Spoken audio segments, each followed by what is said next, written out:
Boa tarde, amigas e amigos, colegas de classe, colegas de grupo de estudos, colegas formiguinhas, gosto muito dessa figura, por identificar as pessoas como trabalhadoras, como membros de uma coletividade e como seres precavidos que atuam no hoje pensando no amanhã, pela parábola da cigarra e da formiga. Uma parábola muito importante, muito interessante, mas, a meu ver, incompleta.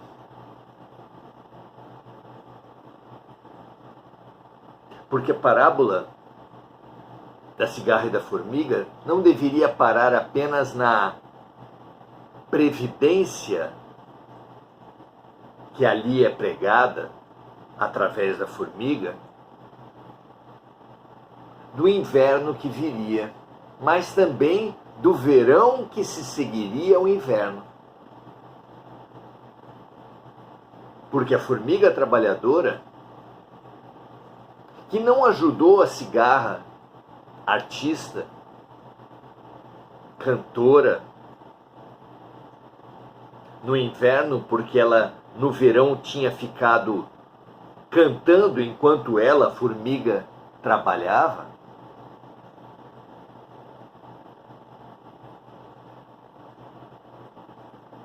no verão seguinte, àquele inverno onde a ajuda foi recusada, encontraríamos a formiga trabalhando mais uma vez, mas sem a alegria do canto da cigarra.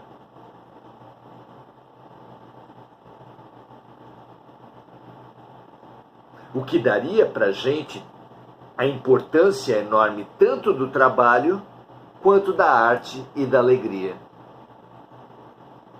Não é mesmo? Vale a reflexão para todos nós. Não é? No encontro de ontem, nós estivemos no item 2 da conclusão que Kardec faz desse nosso O Livro dos Espíritos.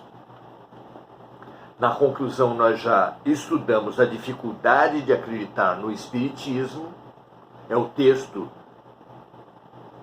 do primeiro artigo que Kardec coloca aqui na conclusão.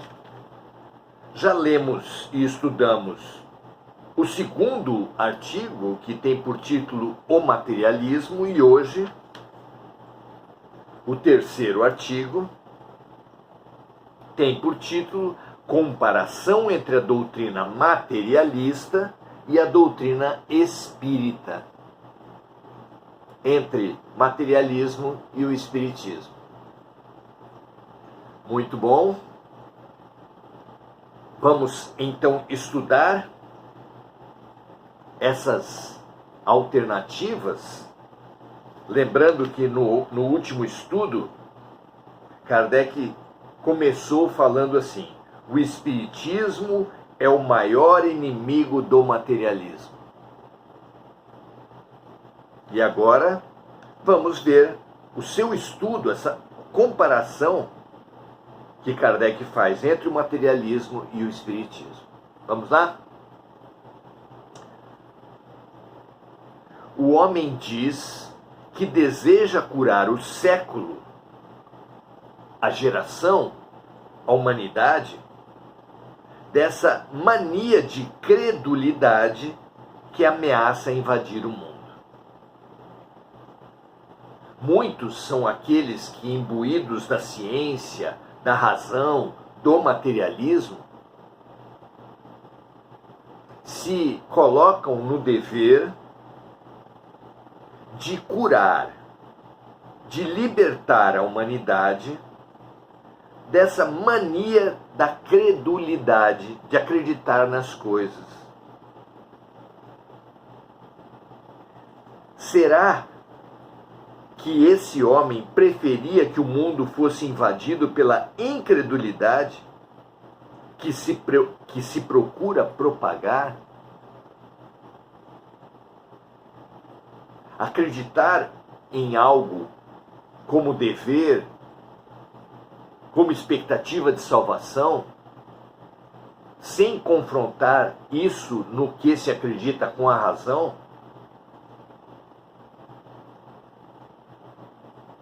é talvez tão pernicioso, tão tóxico, quanto não se acreditar em algo sem examinar. Não se acreditar em algo porque parte de paradigmas diferentes do que a gente acredita. Como poderá uma pessoa crescer se combate tudo aquilo que é diferente? Estará se condenando à estagnação, não é?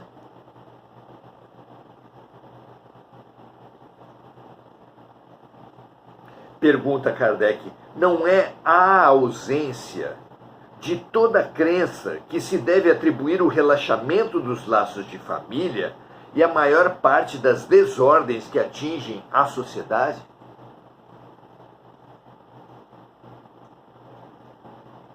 Não é o pensamento ético, o pensamento moral,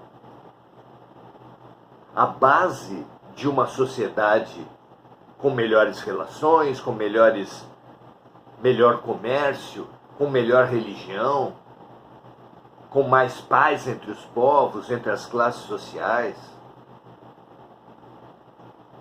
O que é melhor, uma humanidade de crentes ou uma humanidade de descrentes? Ao demonstrar, continua Kardec, a existência e a imortalidade da alma, o Espiritismo reaviva a fé no futuro, levanta os ânimos abatidos e ajuda a suportar com resignação as dificuldades da vida. Será isso um mal?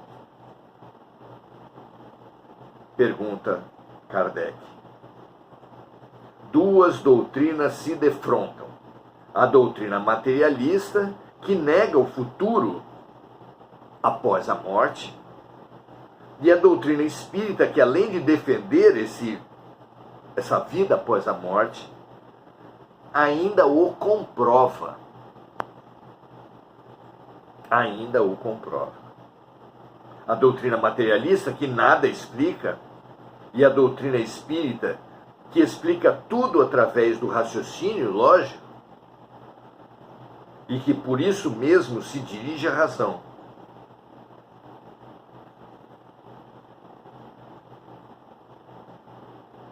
A materialista é a confirmação do egoísmo.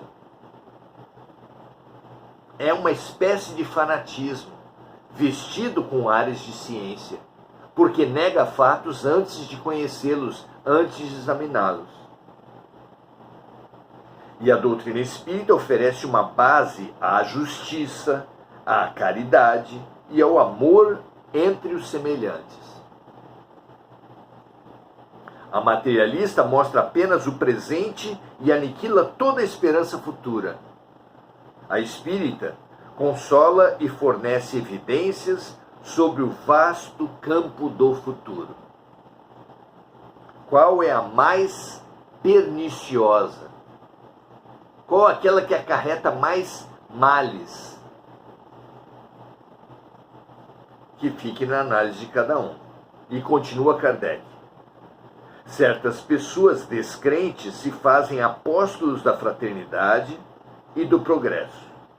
Mas a fraternidade pressupõe desinteresse, renúncia da personalidade, do egoísmo.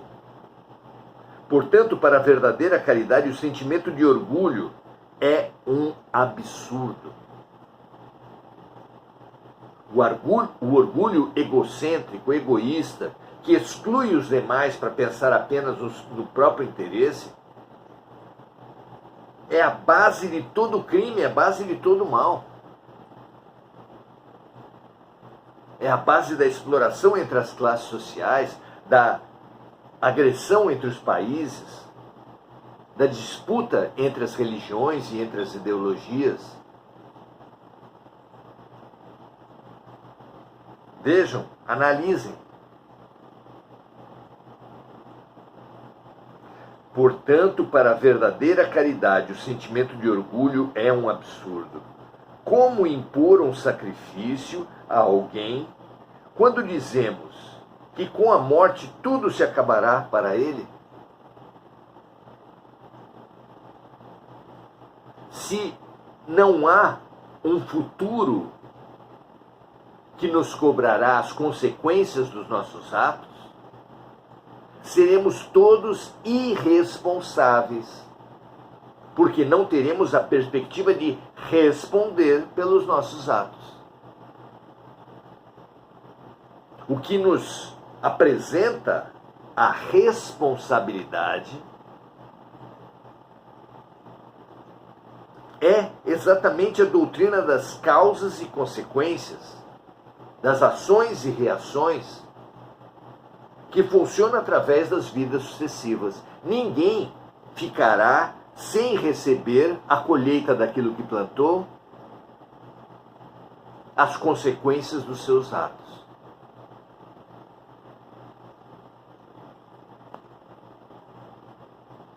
Certas pessoas descrentes, continua Kardec, se fazem apóstolos da fraternidade e do progresso, mas a fraternidade pressupõe desinteresse, renúncia da personalidade. Portanto, para a verdadeira caridade, o sentimento do orgulho é um absurdo. Como impor um sacrifício a alguém quando dizemos que com a morte tudo se acabará para ele? Que amanhã talvez ele não passe de uma velha máquina estragada e jogada fora, que é como fica o nosso corpo após a morte? Que razões terá uma criatura para impor a si mesmo alguma privação, para sacrificar algum interesse em nome do certo, do bom? Não será mais natural que o ser humano viva o melhor possível o tempo que ainda lhe resta, sacrificando o certo pela vantagem pessoal? Daí vem o desejo de possuir muito para melhor desfrutar. Possuir muito a qualquer custo. Base de todo conflito, de toda guerra, de toda violência. Desse desejo nasce a inveja dos que possuem mais. E passar dessa inveja para a vontade de se apossar do que é dos outros, basta apenas um passo. O que é que nos detém? A lei? Mas a lei não abrange todos os casos. A lei humana não atinge todos os criminosos, é evidente isso. Há uma porcentagem enorme dos crimes que nem chega a ser denunciada, muito menos a ser punida. Dizem que o que deterá o homem perante o mal é a consciência, o sentimento do dever. Mas em que se baseia o sentimento do dever? Será que o sentimento do dever faz algum sentido se tudo acaba com a morte? Frequentemente pensamos assim: se um dia eu souber que o mundo vai acabar amanhã, farei o que satisfarei os meus desejos, não importa o que aconteça depois, porque não haverá depois.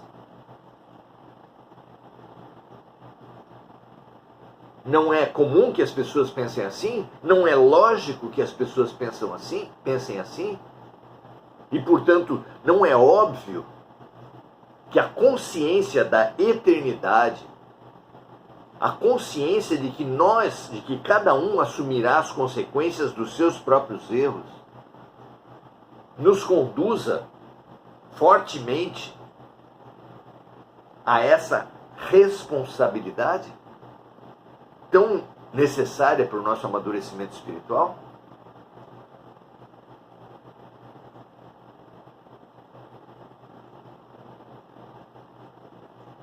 Dizem que o que lhe deterá é a consciência, o sentimento do dever. Mas em que se baseia o sentimento do dever? Será que o sentimento do dever faz algum sentido se tudo se acaba com a morte? Com essa crença, apenas um pensamento é racional, cada um por si. Levar vantagem não interessa, o bem do outro não interessa, mesmo as consequências dos atos. As ideias de fraternidade, de consciência, de dever, de humanidade e mesmo de progresso serão, sem a perspectiva, vazias. E, pelo contrário, quando se vive na perspectiva da eternidade, que viveremos as reações de tudo que agirmos, se colheremos de tudo que plantarmos,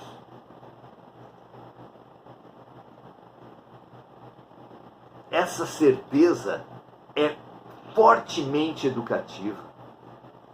Tão educativa que baseia, lastreia a escola, baseia, lastreia a família, o ambiente de trabalho, todas as principais instituições nos levam a recolher as consequências de nossos próprios atos, de atenuar essas consequências, servindo-nos uns aos outros, perdoando e pedindo perdão uns aos outros. Que será da vida, que será da humanidade, sem responsabilidade, sem perdão, sem reparação? Não é mesmo?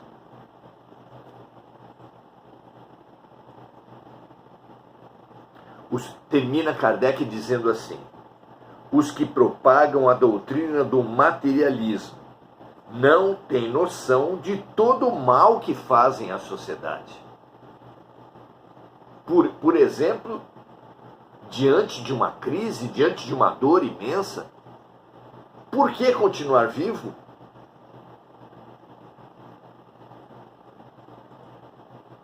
Se tudo indica que não há solução, que não há cura para uma doença, por que continuar vivo?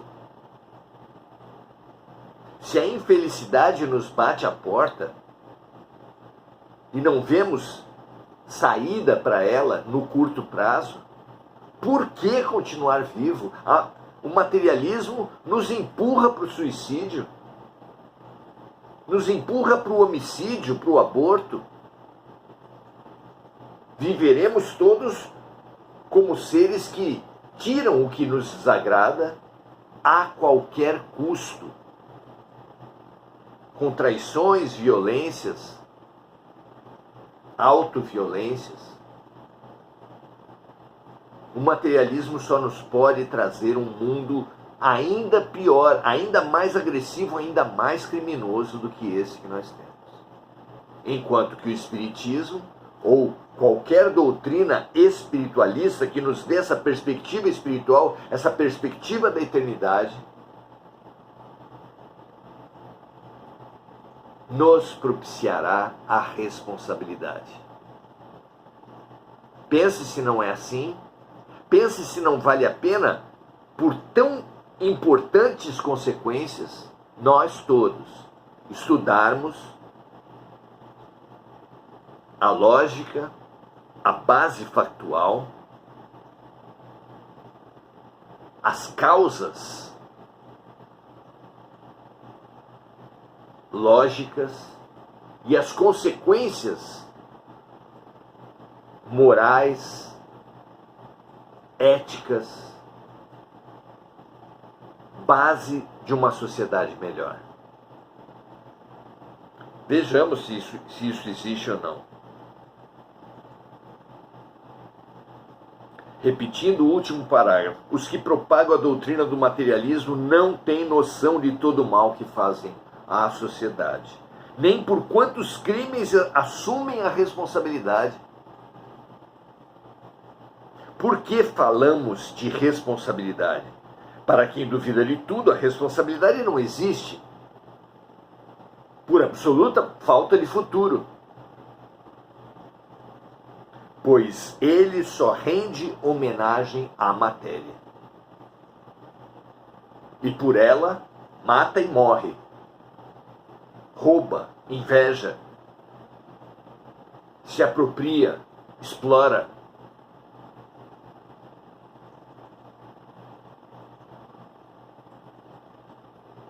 Precisamos tomar boas decisões. A base para tomar boas decisões é clareza ética, clareza de valores. Clareza de valores, um dos maiores valores que temos ao lado da liberdade é a responsabilidade. Como alcançar a responsabilidade se não há futuro, se tudo acabará amanhã? E ao contrário, como nos isentar, fugir da responsabilidade, se soubermos da certeza da vida futura? E que nessa vida futura virá para nós, como consequência, de volta, tudo aquilo que nós tivermos feito para os outros. São simplesmente doutrinas opostas.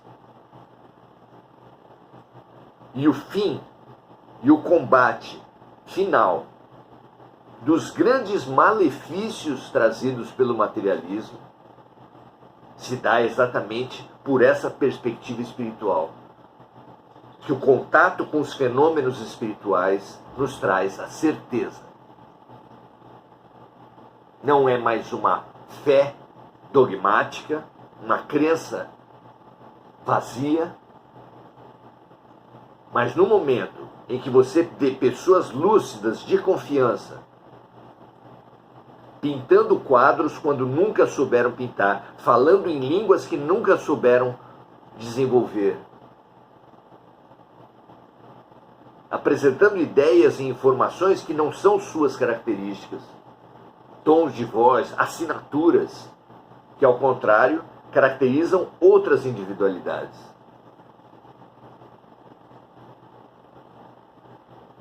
Examinemos. Deixemos de lado todo dogmatismo, todo radicalismo, para submeter todos os fatos à verdade. Esse deve ser o princípio da religião, da filosofia e da ciência, mais do que tudo. Nenhum conhecimento sobrevive sem a atitude investigativa, sem a busca da verdade dos fatos. Não deixemos morrer a razão da humanidade. Nós mesmos dizemos a nosso respeito que o ser humano é o animal racional. Sem a razão, o que seremos? Investiguemos, estudemos, sem dogmas, com persistência, sem separativismos, porque é dessa verdade integral, integrada, racional, que virá a nossa libertação. Muito bem, que assim seja para todos nós. Amanhã estudaremos a lei da justiça, do amor e da caridade. Segundo Jesus, a lei máxima, a Constituição Universal, que assim sendo deveria ser objeto do nosso estudo de seminários, livros, cursos, reflexões, porque é o sentido maior da vida. Vem amanhã conosco, entenda essa lógica. É preciso primeiro nos desapegar da idolatria à matéria, para depois nos orientar pelo maravilhoso farol do amor. Paz e bem a todos. Vamos saudar agora os amigos que estão conosco nesse momento luminoso de estudos. Enir Cajazeira, Marco Aurélio Trindade, igualdade, liberdade e fraternidade, sem dúvida os ideais da Revolução Francesa, não a prática, mas os ideais são extremamente luminosos. Enir Cajazeira diz assim: desde muito pequena acredito na continuação da vida, sempre esteve intrínseco em mim. A realidade espiritual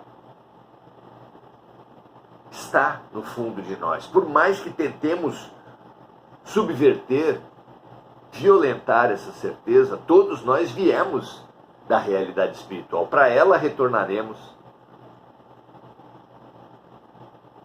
A respeito da realidade espiritual serve demais, e do materialismo serve demais, a frase de Abraham Lincoln que diz: alguém pode mentir, pode enganar poucas pessoas por muito tempo. Alguém pode enganar muitas pessoas por pouco tempo. Mas ninguém poderá enganar a todos por todo o tempo. O maior materialista da Terra, todo materialista da Terra morrerá. É uma verdade inquestionável. E ele morrendo, perceber que a vida continua, mostra que o destino de todo materialista é constatar o seu erro. Investiguemos já a continuidade da vida. São muitos os sinais, são muitos os estudos possíveis, só nos exige boa vontade e razão, ao contrário de fanatismo e dogmatismo. Paz e bem para todos. Continuaremos os estudos. Você é nosso convidado. Compartilhe se você entender que isso pode ajudar outras pessoas. E até amanhã, quando estudaremos a lei maior, a lei do amor. Paz e bem. Até lá.